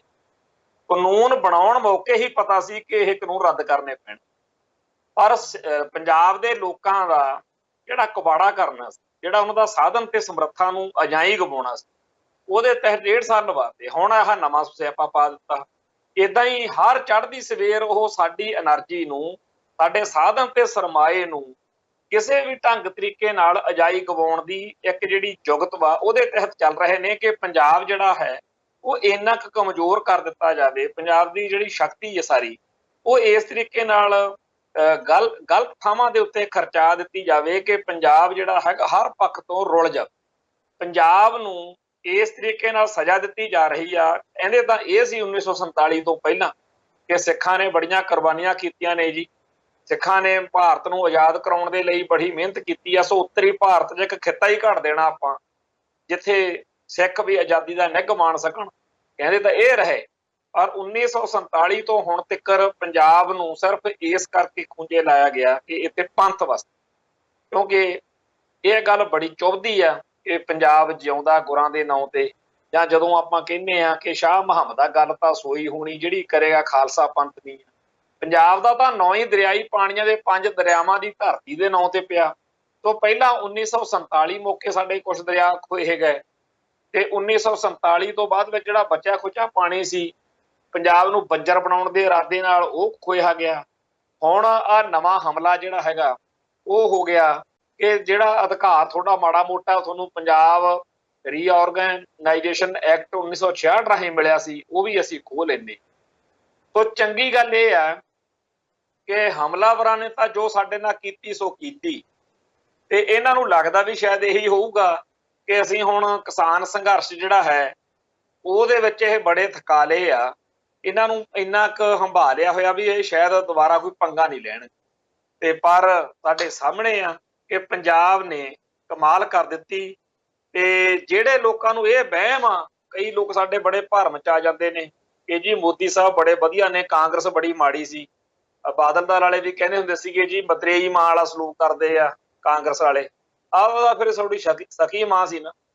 ਹਕੀਕਤ ਇਹ ਆ ਕਿ ਭਾਰਤੀ ਹਕੂਮਤ ਨੇ ਇਹ ਮਿਥਿਆ ਹੋਇਆ ਕਿ ਪੰਜਾਬ ਨੂੰ ਖਤਮ ਕਰਨਾ, ਕਿਉਂਕਿ ਇੱਥੇ ਪੰਥ ਵਸਦਾ। ਇਹ ਕਸੂਰ ਬਣਾਇਆ ਪਿਆ ਉਹਨਾਂ ਨੇ। ਤੇ ਜੇਕਰ ਤਾਂ ਸਿੱਖ ਹਿੰਦੂ ਹੋਣਾ ਮੰਨ ਲੈਣ ਵੀ ਅਸੀਂ ਕੇਸਾਧਾਰੀ ਹਿੰਦੂ ਆ, ਫੇਰ ਤਾਂ ਸ਼ਾਇਦ ਉਹ ਕਦੇ ਬਖਸ਼ ਦੇਣ, ਨਹੀਂ ਤਾਂ ਇਹੀ ਚੱਲਣਾ ਕਿ ਪੰਜਾਬ ਨੂੰ ਹਰ ਤਰੀਕੇ ਨਾਲ ਰੋਲ ਦਿੱਤਾ ਜਾਵੇ। ਹੁਣ ਜਿਨ੍ਹਾਂ ਦਿਨਾਂ ਦੇ ਵਿੱਚ ਪਿਛਲੇ 2 ਮਹੀਨਿਆਂ 'ਚ 3 ਮਹੀਨਿਆਂ ਦੇ ਵਿੱਚ ਆਪਾਂ ਸਾਰੇ ਇਸ ਗੱਲ ਲਈ ਤਸੱਲੀ ਜੀ ਪ੍ਰਗਟਾ ਰਹੇ ਸੀਗੇ ਕਿ ਬੜਾ ਵਧੀਆ ਹੋ ਗਿਆ ਬਈ, ਚਲੋ ਕਿਸਾਨ ਸੰਘਰਸ਼ ਜਿਹੜਾ ਹੈਗਾ ਜੇਤੂ ਹੋ ਗਿਆ। ਆਪਾਂ ਨੂੰ ਸਾਰਿਆਂ ਨੂੰ ਇਸ ਗੱਲ ਦੀ ਬੜੀ ਤਸੱਲੀ ਸੀ ਕਿ ਲਓ ਜੀ ਵਧੀਆ ਹੋ ਗਿਆ, ਜਿਹੜਾ ਆਪਣਾ ਮਸਲਾ ਹੱਲ ਹੋ ਗਿਆ। ਪਰ ਉਹਨਾਂ ਦਿਨਾਂ 'ਚ ਅਗਲੇ ਨਵੇਂ ਮਸਲੇ ਲਈ ਆਪਾਂ ਨੂੰ ਨਵੀਂ ਵਿਪਤਾ ਲਈ ਅਗਲੇ ਪਲਾਨ ਕਰ ਰਹੇ। ਹੁਣ ਇਹੋ ਜਿਹੇ ਲੋਕਾਂ ਨਾਲ ਕਿੰਨਾ ਕੁ ਟਾਈਮ ਲਾੜਲਾ ਘੋਲ ਚੱਲੀ ਜਾਊ। ਗੱਲ ਇਹ ਆ ਕਿ ਆਪਾਂ ਕਦੇ ਕਹਿੰਦੇ ਆ ਜੀ ਚੰਡੀਗੜ੍ਹ ਪੰਜਾਬ ਦਾ ਖੋਹਣ ਨੂੰ ਫਿਰਦੇ ਆ, ਕਦੇ ਕਹਿੰਦੇ ਆ ਦਰਿਆਈ ਪਾਣੀ ਲੁੱਟ ਲਏ, ਕਦੇ ਕਹਿੰਦੇ ਆ ਜੀ ਉਹ ਸਿੱਖ ਇਤਿਹਾਸ ਨੂੰ ਵਿਗਾੜ ਰਹੇ ਆ, ਕਦੇ ਆਪਾਂ ਕਹਿੰਦੇ ਆ ਜੀ ਦਰਬਾਰ ਸਾਹਿਬ ਤੇ ਹਮਲਾ ਕਰਤਾ, ਕਦੇ ਕਹਿੰਦੇ ਆ ਸਾਡੀ ਸਿੱਖ ਜਵਾਨੀ ਨੂੰ ਲਾਵਾਰਸ ਲਾਸ਼ਾਂ ਕਹਿ ਕੇ ਇੰਨੇ ਹਜ਼ਾਰ ਬੰਦਾ ਮਾਰਤਾ, ਕਦੇ ਚੜ੍ਹਦੀ ਸਵੇਰ ਨਵਾਂ ਸਿਆਪਾ ਸਾਡੇ ਗਲ। ਪੰਜਾਬ ਦੇ ਹਰ ਪਿੰਡ ਦੇ ਵਿੱਚ ਉਹਨਾਂ ਨੇ ਡੇਰੇਦਾਰ ਸਾਧ ਖੜੇ ਕਰਤੇ, ਨਕਲੀ ਦੇਹਧਾਰੀ ਗੁਰੂ ਡੰਮ ਜਿਹੜਾ ਜਿਵੇਂ ਆ ਸਰਸੇ ਵਾਲਾ, ਭਨਿਆਰੇ ਵਾਲਾ, ਨੂਰ ਮਹਿਲ, ਆਸ਼ੂਤੋਸ਼, ਹੋਰ ਬੜੇ ਇਸ ਤਰ੍ਹਾਂ ਦੇ ਪੈਦਾ ਕੀਤੇ ਨੇ, ਅਭਿਆਸ ਵਾਲਾ ਲਾ ਲਓ। ਇਹ ਜਿਹੜਾ ਸਾਰਾ ਸਿੱਖੀ ਨੂੰ ਕਮਜ਼ੋਰ ਕਰਨ ਵਾਲਾ ਚੱਲਿਆ ਸਿਸਟਮ, ਵਿੱਚ ਹੀ ਜਿਹੜਾ ਕ੍ਰਿਸਚੀਅਨਟੀ ਨੂੰ ਪੰਜਾਬ ਦੇ ਵਿੱਚ ਈਸਾਈ ਮਤ ਨੂੰ ਵਧਾਉਣ ਦੇ ਲਈ ਵੀ ਇੱਥੋਂ ਜਿਹੜੀਆਂ ਇਹਨਾਂ ਦੀਆਂ ਸਭ ਤੋਂ ਜਿਹੜੀ ਜਰਖੇਜ਼ ਜਮਾਤ ਆ, ਜਿਨ੍ਹਾਂ ਨੂੰ ਦਲਿਤ ਭਾਈਚਾਰਾ ਕਿਹਾ ਜਾਂਦਾ, ਉਹਨਾਂ ਨੂੰ ਈਸਾਈ ਬਣਾ ਲਓ, ਸਿੱਖੀ ਤੋਂ ਖਾਰਜ ਕਰਕੇ ਸਿੱਖੀ ਤੋਂ ਭਜਾ ਕੇ। ਉਹ ਜਿਹੜਾ ਇਹ ਸਾਰਾ ਕੁਝ ਚੱਲ ਰਿਹਾ, ਇਹ ਕਦੋਂ ਕੁ ਤੱਕ ਸਿੱਖ ਜਿਹੜੇ ਨੇ ਉਹ ਇੱਕ ਇੱਕ ਮਸਲੇ ਤੇ ਲੜਦੇ ਰਹਿਣ। ਗੱਲ ਇਹ ਆ ਬਣੀ ਹੋਈ ਕਿ ਆਪਾਂ ਕਹਿੰਦੇ ਆ ਕਿ ਆਹ ਦਰਖਤ ਖਰਾਬ ਹੋ ਗਿਆ, ਆਹ ਦਰਖਤ ਦੀ ਟਾਹਣੀ ਖਰਾਬ ਹੋ ਗਈ। ਆਪਾਂ ਇਹ ਨਹੀਂ ਕਹਿੰਦੇ ਹੈਗੇ ਕਿ ਪੂਰੇ ਦੇ ਪੂਰੇ ਦਰਖਤ ਦੇ ਇਲਾਜ ਦੀ, ਜਾਣੀ ਕਿ ਜਿਵੇਂ ਕੋਈ ਬੰਦਾ ਕਵੇ ਆਹ ਦੇਖੋ ਜੀ ਮੇਰੀਆਂ ਲੱਤਾਂ ਤੇ ਪ੍ਰੋਬਲਮ ਆ, ਕੋਈ ਕਵੇ ਮੇਰੇ ਹੱਥਾਂ ਤੇ ਪ੍ਰੋਬਲਮ ਆ, ਕੋਈ ਕੰਨਾਂ ਤੇ, ਨੱਕ ਤੇ ਡਾਕਟਰ ਉਹਨੂੰ ਕਵੇ ਭਾਈ ਤੈਨੂੰ ਕੈਂਸਰ ਹੋਇਆ ਹੈ। ਹਕੀਕਤ ਇਹ ਆ ਕਿ ਆਪਾਂ ਇੱਕ ਇਹੋ ਜਿਹੇ ਸਿਸਟਮ 'ਚ 1947 ਤੋਂ ਬਾਅਦ ਫਸ ਗਏ ਆ, ਜਿਹੜਾ ਸਾਡੀ ਹੋਂਦ ਹਸਤੀ ਦਾ ਦੁਸ਼ਮਣ ਹੈ, ਜਿਹੜਾ ਸਾਡੇ ਧਰਮ ਦਾ, ਸਾਡੀ ਬੋਲੀ ਦਾ, ਸਾਡੇ ਸੱਭਿਆਚਾਰ ਦਾ ਮੁਕੰਮਲ ਤੌਰ ਤੇ ਖਾਤਮਾ ਕਰਨਾ ਲੋਚਦਾ ਹੈ, ਤੇ ਆਪਾਂ ਉਹਨੂੰ ਭਰਾ ਭਰਾ ਕਰਦੇ ਫਿਰਦੇ। ਜਿਹੜਾ ਬੰਦਾ ਆਪਦੇ ਦੁਸ਼ਮਣ ਨੂੰ ਵੀਰ ਜੀ ਕਰਦਾ ਫਿਰਦਾ ਹੋਵੇ ਉਹ ਬਚ ਜੂ। ਜਸਵੰਤ ਸਿੰਘ ਕੰਵਲ ਆਪਦੀਆਂ ਲਿਖਤਾਂ 'ਚ ਲਿਖਦੇ ਹੁੰਦੇ ਆ ਕਿ ਯਾਰ ਪਚਾਦਾ, ਜੇ ਭੱਜਣਾ ਤਾਂ ਭੱਜਲਾ, ਨਹੀਂ ਖਾਧਾ ਹੀ ਖਾਧਾ। ਮਤਲਬ ਜਿਹਨੇ ਹਿੰਦੂ ਨੂੰ ਦੋਸਤ ਬਣਾ ਲਿਆ, ਬਾਣੀਆਂ ਨੂੰ ਦੋਸਤ ਬਣਾ ਲਿਆ, ਵੀ ਉਹ ਤਾਂ ਮਰੇ ਮਰੇ।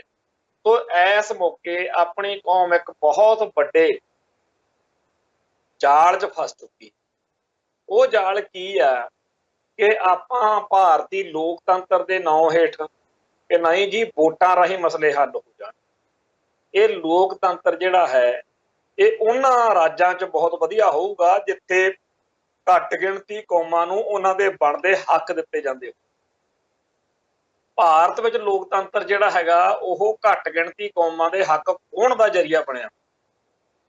ਲੋਕਤੰਤਰ ਉੱਥੇ ਕਾਮਯਾਬ ਹੁੰਦਾ ਹੋਊ ਜਿੱਥੇ ਅੱਡ ਅੱਡ ਬੋਲੀਆਂ, ਧਰਮਾਂ ਤੇ ਸੱਭਿਆਚਾਰਾਂ ਦੇ ਲੋਕਾਂ ਨੂੰ ਉਹਨਾਂ ਦੀ ਬਣਦੀ ਇੱਜ਼ਤ ਤੇ ਬਣਦਾ ਥਾਂ ਦਿੱਤਾ ਜਾਂਦਾ।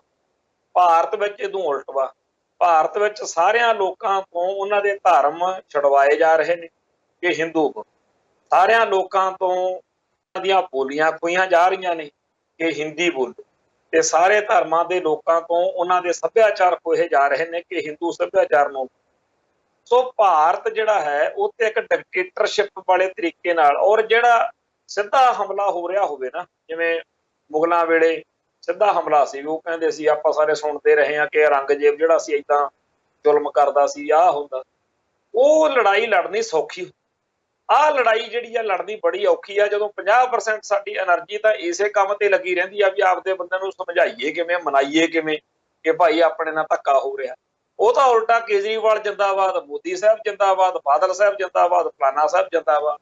ਭਾਈ ਇਹ ਜਿਹੜੇ ਅੱਡ ਅੱਡ ਸਿਆਸੀ ਭਲਵਾਨ ਨੇ, ਇਹਨਾਂ ਸਾਰਿਆਂ ਦਾ ਅਸਲ ਵਿੱਚ ਜਿਹੜਾ ਹੈਗਾ ਹਿਸਾਬ ਕਿਤਾਬ ਉਹ ਇਹ ਹੈਗਾ ਕਿ ਇਹਨਾਂ ਨੇ ਭਾਰਤੀ ਹਕੂਮਤੀ ਸਿਸਟਮ ਉਹਦੀ ਮੁੱਖ ਧਾਰਾ ਦੇ ਅਧੀਨ ਚੱਲਣਾ, ਤੇ ਇਹਨਾਂ ਸਾਰਿਆਂ ਨੂੰ ਉਹਨਾਂ ਨੇ ਇੰਨੀ ਖੁੱਲ੍ਹ ਦਿੱਤੀ ਹੋਈ ਆ ਕਿ ਤੁਸੀਂ ਨੋਟ ਨਾਲ ਇਕੱਠੇ ਕਰ ਲਓ, ਤੁਸੀਂ ਚੌਧਰਾ ਮਾਣ ਲਓ।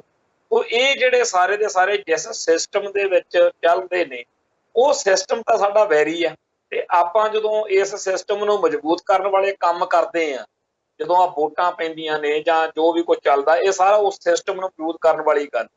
ਹੁਣ ਆਪਾਂ ਪਿੱਟਦੇ ਆ ਕਿ ਜੀ ਚੰਡੀਗੜ੍ਹ ਪੰਜਾਬ ਦਾ ਖੋਹਿਆ ਜਾ ਰਿਹਾ, ਚੰਡੀਗੜ੍ਹ ਖੋਹਣ ਨੂੰ ਫਿਰਦੇ ਆ, ਖੋਹ ਹੀ ਲਿਆ ਜੀ।